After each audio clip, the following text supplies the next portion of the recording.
Congratulations to you guys, many many congratulations to you. जी हां, आ गई है प्रेपोजिशन की वो वीडियो जिसे देखने के बाद एग्जाम में आप गारंटेड सारे क्वेश्चन सही करने वाले हो। इस वीडियो में सारे तरह के every concept will be clear. अब आपको कहीं भी जाने की जरूरत नहीं है, ये वीडियो देखिए और प्रेपोजिशन का डर हमेशा के लिए खत्म।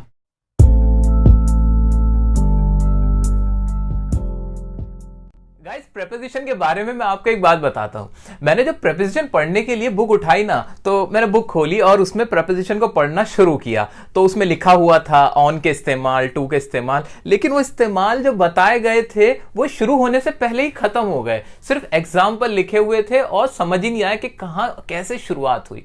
तो मुझे बड़ी दिक्कत आई थी, लेकिन मैं ये दिक्कत आपको तो होने नहीं दूंगा। आज हम इस वीडियो में आपको सारे प्रेपोजिशन के फुल फ्लैज इस्तेमाल बताएंगे, तो कॉम्पिटिटिव एग्जाम में और स्पोकन इंग्लिश दोनों में ही आप मास्टर हो जाएंगे। तो आइए सबसे पहले समझते हैं कि प्रेपोजिशन का मीनिंग क्या होता है।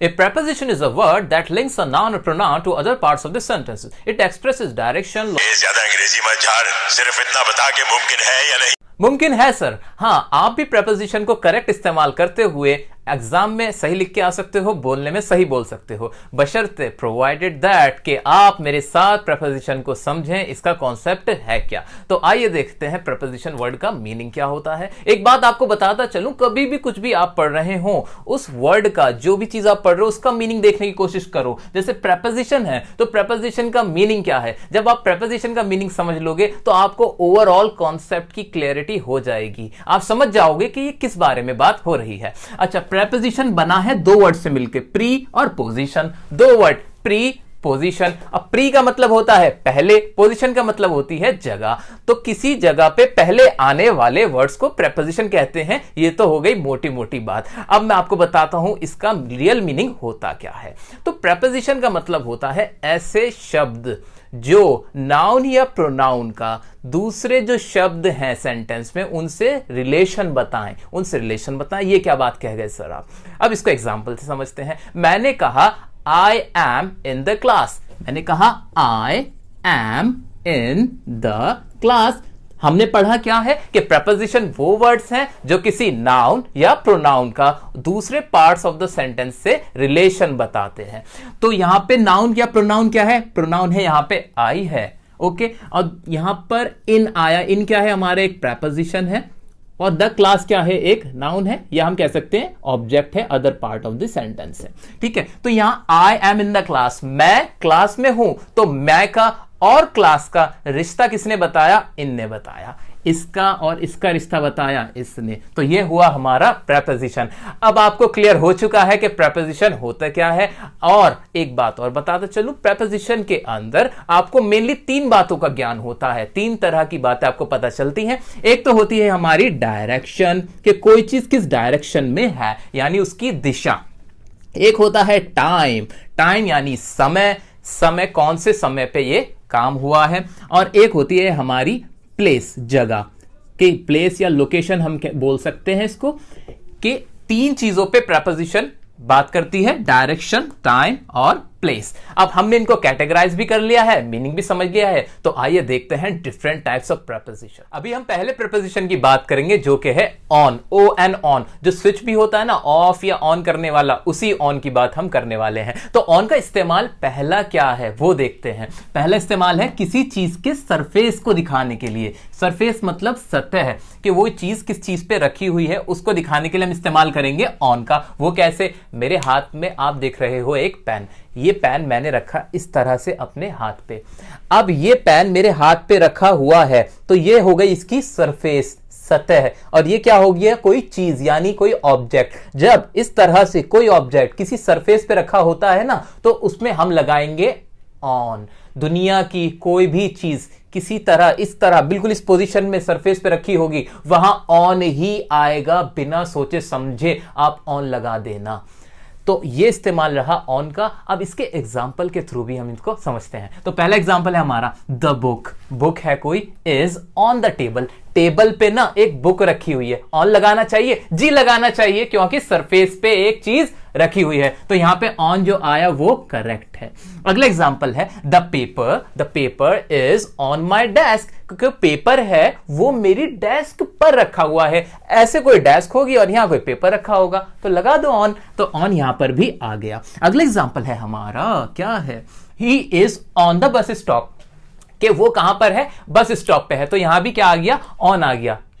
जी नहीं, गलत जवाब है। बस स्टॉप के ऊपर थोड़ी है वो, बस स्टॉप के ऊपर नहीं है। बस स्टॉप कोई सरफेस नहीं है, वो तो एक पॉइंट ऑफ प्लेस है, जगह का नाम है। तो यहां पे ये जो ऑन आया ना, ये गलत है, ये आंसर बिल्कुल गलत है, इसके साथ ऑन नहीं आएगा। तो गाइस याद रखना, अगर आप प्रेपोजिशन को हिंदी में पढ़ने की कोशिश कर रहे हो, हिंदी में समझने की कोशिश कर रहे हो, तो आप बहुत बड़ी गलती कर रहे हो। आप हमेशा गलती करोगे अगर आप उसको हिंदी इंग्लिश से ट्रांसलेट करते चलोगे। पर का इस्तेमाल ऑन नहीं होता, ये दिमाग में रख लीजिए। आपको उसका कॉन्सेप्ट पता होना चाहिए, आपको उसका यूज पता होना चाहिए, तभी आप उसका करेक्ट इस्तेमाल कर सकते हो। तो यहां पर ऑन नहीं आएगा, क्या आएगा वो हम आगे के इस्तेमाल में देखेंगे। ओके, तो अगला हमारा यूज ऑन का क्या है, अगला यूज है दिन और तारीखों को दिखाने के लिए। कोई भी डेट्स हो या कोई भी डेज हो, यानी डेट्स तारीखें, डेज दिन हमारे, उनके लिए आप हमेशा ऑन लगाओगे, बस इतनी सी बात है, बहुत सिंपल है ये वाला इस्तेमाल। देख लेते हैं ना, he will come on Wednesday, वो कब आएगा, वेंसडे को आएगा। तो यहां पे हमने क्या लगा दिया, ऑन लगा दिया कि वो वेंसडे पे आएगा। अगला था they met me on Sunday, वो मुझसे संडे पे मिले। तो यहां भी संडे एक डे था और दिन के आगे हमें क्या लगाना है, ऑन लगाना है, तो हमने क्या लगा दिया, ऑन लगा दिया। अगला है हमारा आई वॉज बॉर्न, मैं पैदा हुआ था, कब हुआ था सर, 26 जनवरी 1999, मैं 26 जनवरी 1999 को पैदा हुआ था। तो यहां ये एक डेट है और डेट के साथ क्या आ जाएगा, ऑन आ जाएगा। तो ये दो यूजेज इनफैक्ट हमने पढ़े किसके, ऑन के। अब आगे बढ़ते हैं अपने और यूजेज की तरफ। ऑन का एक इस्तेमाल क्या है, किसी डिवाइस यानी यंत्र या मशीन को दिखाने के लिए। अब मशीन में क्या क्या हो सकता है, आपका फोन हो सकता है, कंप्यूटर हो सकता है, लैपटॉप हो सकता है, कैलकुलेटर हो सकता है, कोई भी मशीन अगर उस पर आप काम कर रहे हैं तो आप लगाओगे उसके साथ ऑन। अब एग्जाम्पल्स क्या है वो देखते हैं। He is on the phone, अगर वो फोन पे बात कर रहा था, फोन का इस्तेमाल कर रहा था, तो हमने क्या कहा, he is on the phone. तो यहां पे क्या प्रेपोजिशन इस्तेमाल हो गया, ऑन का इस्तेमाल हुआ। फोन एक मशीन है और उसके साथ हमने वर्ड क्या यूज किया, ऑन। ओके, अगला है हमारा the show will be telecasted on television. Television का इस्तेमाल बहुत होता है जनरल लाइफ में भी, तो टेलीविजन के साथ हमेशा हमें लगाना होता है ऑन, क्योंकि टेलीविजन भी क्या है, एक डिवाइस है और उस पर अगर कोई भी चीज आ रही है तो आप बोलोगे ऑन।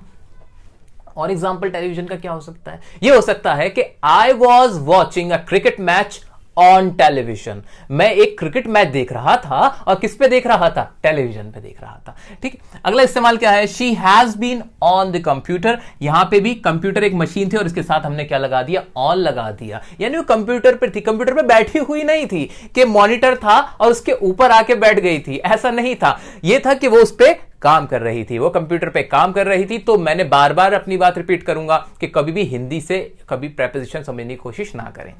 उसका कॉन्सेप्ट देखें, he is solving the sum on calculator, वो जो सम है उनको सॉल्व कर रहा है, किससे, कैलकुलेटर पर। तो यहां पे भी कैलकुलेटर एक मशीन है, उसके साथ क्या इस्तेमाल किया हमने, ऑन का इस्तेमाल किया।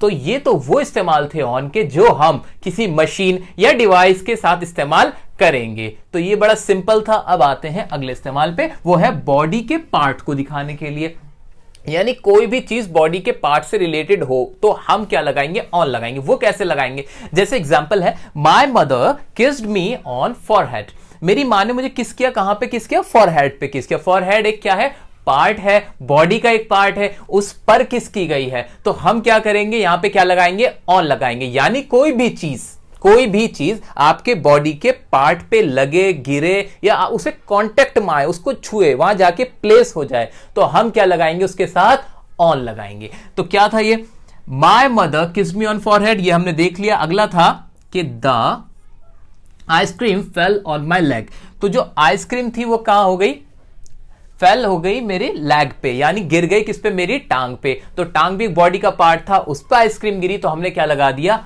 ऑन लगा दिया। यहां भी किसका इस्तेमाल हुआ? ऑन का इस्तेमाल हुआ।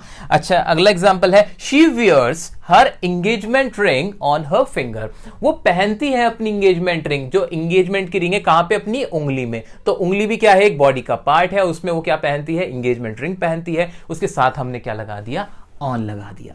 तो ये 4 एग्जाम्पल अभी तक हमने पढ़े हैं। अब देख लेते हैं इसका 5वां इस्तेमाल। 5वां इस्तेमाल क्या है कि ऑन का इस्तेमाल होता है किसी चीज की स्टेट यानी अवस्था को दिखाने के लिए, यानी जो उसकी हालत है उसको दिखाने के लिए भी हम ऑन का इस्तेमाल करते हैं। और ऑन का इस्तेमाल आपने ये सारे सुने भी होंगे, लेकिन आज आपको पता लगेगा कि प्रॉपर कैसे इस्तेमाल हो रहे हैं। तो आइए देख लेते हैं। पहला क्या है? Virat Kohli, the great Virat Kohli was on fire last night. कि वो किस पे थे? फायर पे थे। अब ये नहीं कि वो आग के ऊपर चले गए थे, नहीं, वो क्या थे? फायर थे, यानी बहुत बढ़िया खेल रहे थे, बहुत तूफानी खेल रहे थे। तो इसके लिए हमने क्या वर्ड यूज किया? ऑन, उनकी स्टेट को बताने के लिए कि उनकी जो हालत है वो कैसी थी? आग वाली थी, बहुत ही ज्यादा बढ़िया खेल रहे थे, जोश में थे। ओके, अगला इस्तेमाल क्या है? He has been on bed rest for past 2 days। वो बेड रेस्ट पे है पिछले 2 दिन से। अब बेड रेस्ट पे यानी उनकी अवस्था, उनकी हालत कैसी है कि एक बेड है, वो है, और रेस्ट है। ठीक है, तो इसलिए क्या लग गया? ऑन लग गया, यानी वो बीमार है। ओके, वैसे यही हालत हमारे आजकल मैथमेटिक्स के सर की भी हो रही है, वो भी बेड रेस्ट पे ही है पिछले 2 दिन से। अगला है हमारा mango juice is on demand. Mango juice क्या है? डिमांड पे है, गर्मी का मौसम है, सबको चाहिए जूस। तो मैंगो जूस क्या है? डिमांड पर है। उसकी हालत कैसी है मैंगो की जूस की? वो है डिमांड की हालत है। तो इस तरह के ये तो चंद एग्जाम्पल हैं आपके एग्जाम में, आपके बुक्स, न्यूज़पेपर, एवरीवेयर आपको जो भी एग्जाम्पल मिलेंगे वो इसी तरह से मिलेंगे, ऑन के भी और जितने भी प्रेपोजिशन है उनके भी।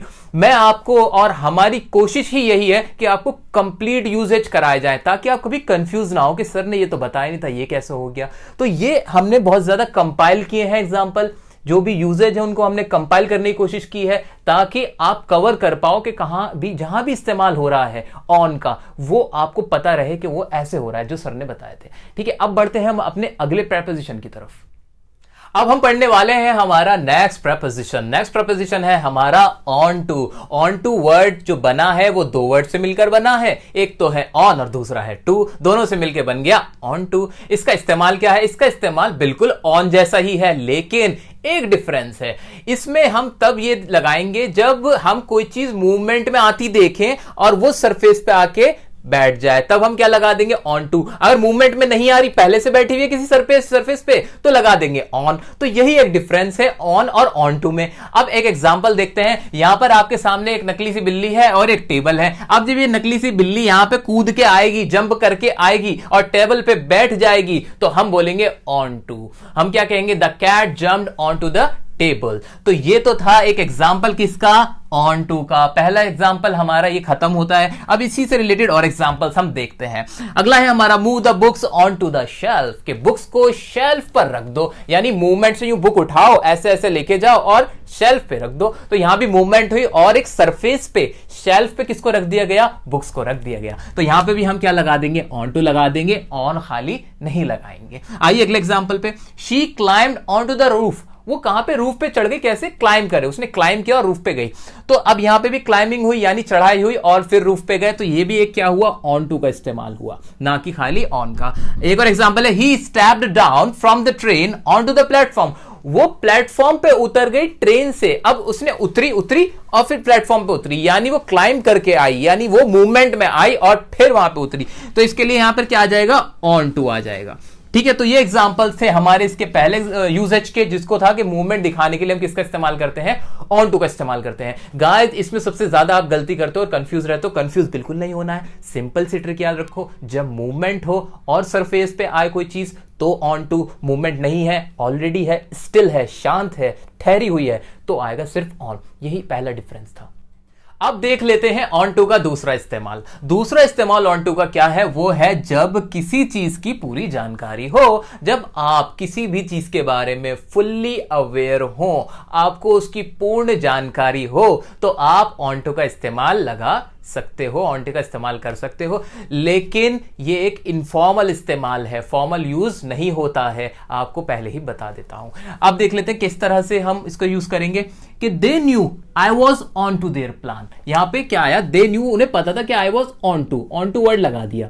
देयर प्लान, कि मुझे उनके बारे में, उनके प्लान के बारे में पूरी क्या थी, जानकारी थी। इसलिए मैंने यहां पे क्या लगाया, ऑन टू, कि मुझे दे न्यू, वह जानते थे कि I was on to their plan, कि मुझे उनके प्लान के बारे में पूरी जानकारी थी। अगला एग्जाम्पल क्या है, he cancelled the surprise party, उसने सरप्राइज पार्टी कैंसिल कर दी। क्यों? When he came to know, जब उसे पता चला, that we were on to his surprise, जब उसे पता चला कि हमें उसके सरप्राइज के बारे में पता था, यानी we were fully aware. On to की जगह यहां पर सबकी जगह क्या लगा के देखो, फुल्ली अवेयर, तब आपको ये क्लियर और हो जाएगा। ऐसे यहां पे भी ऑन टू आया, यहां पे हम लिखेंगे क्या, फुल्ली अवेयर, तो अब चीजें हमें और क्लियर हो गई हैं। अब पढ़ के देखो ना, I was fully aware about their plan, ऐसे ही we were fully aware about his surprise. तो ये एक इस्तेमाल था जो कि बहुत रेयर इस्तेमाल था ऑन टू का, इनफॉर्मल यूज होता है और आपको पता जरूर होना चाहिए अगर आप इंग्लिश को अच्छे से पढ़ना चाहते हो। अब हम बात करेंगे अपॉन की। अपॉन वर्ड दो वर्ड से मिलकर बना, एक है अब, दूसरा है ऑन। अप का मतलब होता है ऊपर, ऑन मतलब होता है पर। तो इन दो को ही कोरिलेट करते हुए हम देखने वाले हैं अपॉन का इस्तेमाल। बड़ा मजा आने वाला है। आइए देखते हैं पहला इस्तेमाल क्या। पहला इस्तेमाल इसका है कि इमीडिएटली आफ्टर डूइंग समथिंग और समथिंग हैपेंस, कि अपॉन तब लगाओ जब कोई चीज घट गई हो, यानी वो चीज हो चुकी हो या होती हो, उसके फौरन बाद हम क्या लगा देंगे, अपॉन लगा देंगे। वो कैसे, एग्जाम्पल लिखा तो है, संगीता गॉट मैरिड, संगीता ने शादी कर ली। कैसे, immediately upon passing out the college. ये अपॉन कब लगा, जब पासिंग आउट हुई ना कॉलेज से, पासिंग आउट होने के बाद फौरन उसने शादी करी, तो इससे पहले हमने इसलिए क्या लगा दिया, अपॉन लगा दिया। अगला एग्जांपल है हमारा, upon declaration of her result. Declaration होने के बाद, अपॉन डिक्लेरेशन होने पर क्या हुआ, she rushed towards her mother, वो कहां गई, अपनी मम्मी के पास भाग के गई। तो जो घटना थी, डिक्लेरेशन, गॉट मैरिड, इन सब, या पासिंग आउट द कॉलेज, इन सब के साथ जो भी बाद में आप बात कहोगे तो उससे क्या लगाओगे, अपॉन लगाओगे। ओके, अब अगला इस्तेमाल क्या है इसका, कोई चीज जो होने वाली हो, जो अभी हुई नहीं है लेकिन होने को है। अब क्या है, दिवाली इज ऑलमोस्ट अपॉन अस, अब दिवाली हम पे होने को है। अब दिवाली कोई बारिश तो है नहीं जो हो जाएगी आपके पास, लेकिन क्या है कि दिवाली एक इवेंट है, एक कोई घटना है जो अब घटने वाली है। कोई त्योहार भी हो सकता है, कोई इवेंट हो सकता है, प्रोग्राम हो सकता है जो होने वाला है, उसके आगे आप लगा दोगे अपॉन। तो Diwali is almost upon us, यानी दिवाली आने वाली है। अगला क्या है, our exams will soon be upon us, कि हमारे एग्जाम हम पर होंगे, यानी होने वाले होंगे, हमारे ऊपर आ जाएंगे। अगला क्या है, his payment is going to be due upon us, उसकी जो पेमेंट है ना, जो उसको पैसे देने हैं, वो हमारे ऊपर ड्यू होने वाले हैं। तो इन सबके साथ हमने क्या लगाया, अपॉन लगाया। तो ये तो अभी हमने पढ़े हैं दो इस्तेमाल अपॉन के। अब आगे देखते हैं इसका कोई और सा इस्तेमाल जो इनसे डिफरेंट हो। अपॉन का इस्तेमाल किया जाता है ऑन की जगह पे। ऑन की जगह पे कब किया जाता है, तब किया जाता है जब मोर फॉर्मल देन ऑन, जब हम कोई ऑन का इस्तेमाल करें और हम चाहते हैं उसे फॉर्मल मैनर में करना चाहते हैं, तब हम ऑन हटा के लगा देंगे अपॉन, ऑन हटा के लगा देंगे अपॉन। ध्यान से सुनिए बात को दोबारा से, जब हम कहीं ऑन लगाए हुए होते हैं लेकिन हमें उसे फॉर्मल मैनर में बोलना पड़ता है, तो कुछ वर्ब्स ऐसी हैं जहां हम ऑन हटा के लगा देते हैं अपॉन। वो वर्ब्स क्या है वो देख लेते हैं। वो वर्ब्स हैं depend, congratulate, experience, happen, insist. इन वर्ब्स के साथ ना ऑन नहीं आता, ऑन हटा के अपॉन आ जाता है और मीनिंग सेम ही रहता है। अब इनके एग्जाम्पल भी समझ लेते हैं। आइए, क्या example, my whole future depended upon your decision. मैं एक एम्प्लॉय हूं, मैं अपने मैनेजर से कह रहा हूं कि आपका एक डिसीजन मेरी पूरी लाइफ को अफेक्ट कर सकता है। तो अब इसमें क्या करा हमने, एक फॉर्मल मैनर में, मैनेजर से मैं बात करूंगा तो फॉर्मल मैनर में करूंगा, वो मेरा दोस्त तो है नहीं, तो मैं उससे बोलूंगा my whole future depended upon. यहां पे हमने क्या लगाया, अपॉन लगाया, जबकि यहां ऑन भी लग सकता था। अगर ऑन भी आ जाता तो भी गलत नहीं होता। एक और एग्जांपल है हमारा, they congratulated him upon his success, उन्होंने उसे कॉन्ग्रेचुलेट किया उसकी सक्सेस पर। यहां भी हमने क्या, फॉर्मल मैनर में कहा कुछ, तो इसलिए यहां अपॉन लग गया। ये गलत नहीं होगा, ये भी अपॉन का एक और इस्तेमाल है। अगले इस्तेमाल की तरफ बढ़ते हैं। अगला इस्तेमाल है दो नाउन्स के बीच में जिसमें एक दूसरे से ज्यादा इंपॉर्टेंट हो।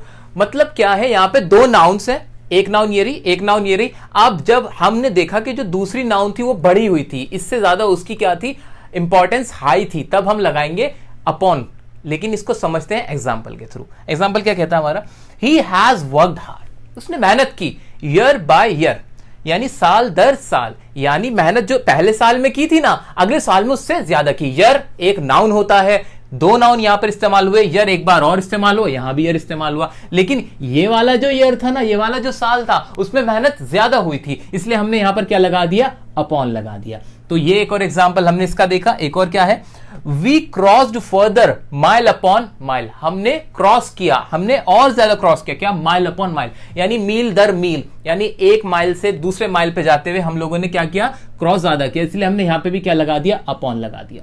तो ये तो थे दो बहुत ही इंपॉर्टेंट यूज अपॉन के। अब देखते हैं एक और यूज जो इनसे भी ज्यादा इंपॉर्टेंट। अपॉन का आखिरी इस्तेमाल है कोई चीज जो मूवमेंट में आए। अरे कुछ याद आया, कुछ याद आया, हाँ हाँ हाँ, ऑन टू में भी तो यही था, कोई चीज मूवमेंट में आए और सरफेस पे आ जाए तो उसके लिए इस्तेमाल होता था ऑन टू। लेकिन सर ये क्या बता रहे हो, आप तो कह रहे हो अपॉन का भी ऐसे इस्तेमाल होता है। जी हां, इन दोनों के ही इस्तेमाल करे जा सकते हैं अल्टरनेटिवली, यानी ऑन टू भी लग सकता है, अपॉन भी लग सकता है, लेकिन लेकिन लेकिन याद रखिए एक बात कि जहां पर वॉक की बात हो, चलकर कोई चीज आए, क्लाइंब करके कोई चीज आए, इस तरह से अगर कोई चीज आ रही है तो आप प्रिफर करना ऑन टू को, आप प्रिफर करना ऑन टू को, अदरवाइज लगा देना अपॉन। और अभी देखते हैं किस तरह के एग्जांपल हो सकते हैं।